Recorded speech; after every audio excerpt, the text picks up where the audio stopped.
Hello, good morning everyone.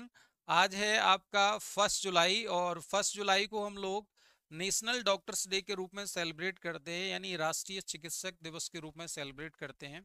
आज के इस वीडियो के माध्यम से आप सभी लोगों को नेशनल डॉक्टर्स डे की हार्दिक शुभकामनाएं।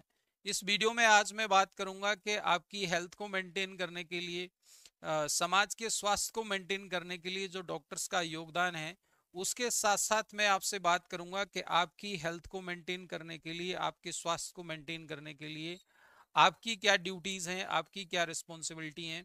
साथ में मैं आपसे बात करूंगा कि नेशनल डॉक्टर्स डे क्यों सेलिब्रेट किया जाता है।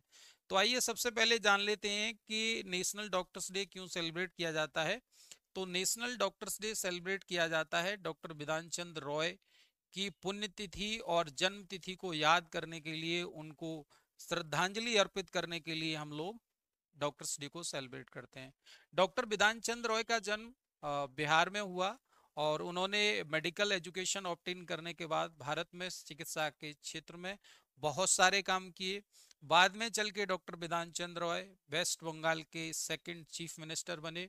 यानी हम ये कह सकते हैं कि उनका जो योगदान है वो बहुत महत्वपूर्ण योगदान रहा है। इसीलिए आज के दिन हम उन्हें याद करते हैं, उन्हें सम्मान अर्पित करते हैं, उन्हें श्रद्धांजलि अर्पित करते हैं। अब मैं आपसे बात करने वाला हूं कि आपकी हेल्थ के प्रति आपका क्या योगदान है। तो मैं आपको बताना चाहूंगा कि डब्ल्यूएचओ का अगर एस्टिमेशन देखें तो पूरे ग्लोब में, यानी पूरी पृथ्वी पर अगर हम डिजीज की जो अक्रेंस देखेंगे तो 70% जो डिजीज है, यानी 70% जो बीमारियां हैं और उनकी वजह से होने वाली जो डेथ है, उसमें सबसे बड़ा योगदान है आपका नॉन कम्युनिकेबल डिजीज का। यानी नॉन कम्युनिकेबल डिजीज जिसे आज के समय में हम जीवन शैली जन्य व्याधियां कहते हैं, यानी लाइफ स्टाइल डिसऑर्डर कहते हैं। मैं आपसे आज इस बात पे चर्चा इसीलिए करना चाहूंगा कि डॉक्टर्स का जो योगदान है, यानी जब कोई व्यक्ति बीमार होता है तो हम लोग उसका ट्रीटमेंट करते हैं, दवाइयां लिखते हैं। लेकिन मैं आपको बताना चाहूंगा कि सिर्फ दवाइयां लिखना या सिर्फ दवाइयां खाना जो है किसी बीमारी का परमानेंट इलाज नहीं है। मैं आपको बताना चाहूंगा कि बहुत सारी रिसर्च ऐसा कहती हैं कि दवाइयां तो एक, कह सकते हैं, एक बहुत स्मॉल कंपोनेंट है, एक बहुत छोटा हिस्सा है आपके स्वास्थ्य का। आपके स्वास्थ्य को मेंटेन करने के लिए आपको याद रखना है कि आपकी लाइफस्टाइल कैसी है, आपकी फूड हैबिट कैसी है।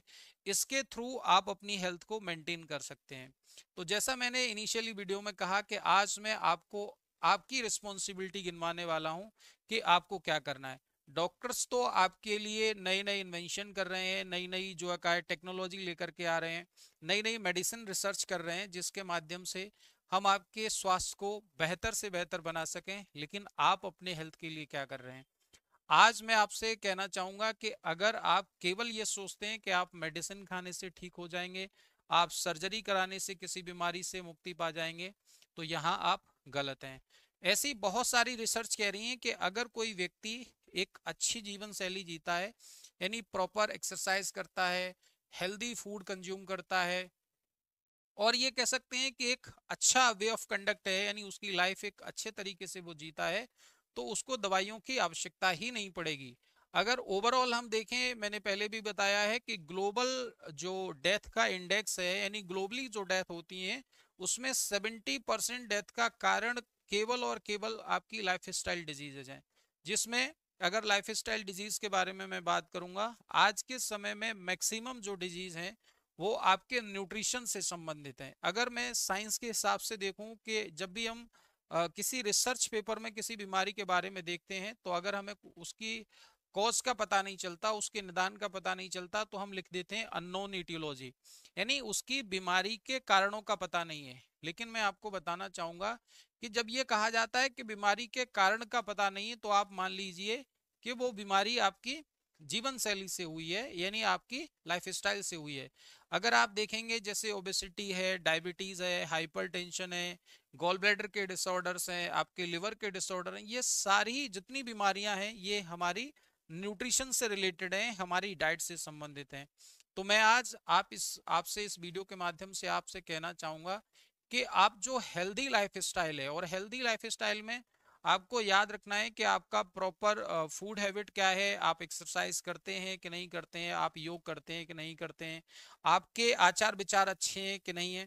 क्योंकि हेल्थ में केवल शारीरिक हेल्थ नहीं आती, हेल्थ की जब बात आती है तो ये आपकी शारीरिक, मानसिक, स्पिरिचुअल, सोशल, ये सारी चीजें आती हैं। तो आप समाज में अच्छे तरीके से रहते हैं कि नहीं, लोगों के साथ आपका व्यवहार कैसा है, आप धार्मिकता के बारे में क्या सोचते हैं, यानी आप ये कह सकते हैं कि ओवरऑल क्या अच्छा सोचते हैं, तो आप अपनी हेल्थ को अच्छा रख सकते हैं। तो आपकी जिम्मेदारियां ये हैं कि आपको रेगुलर एक्सरसाइज करना है, अच्छी फूड हैबिट लेनी है और अपने आप को हेल्दी रखना है।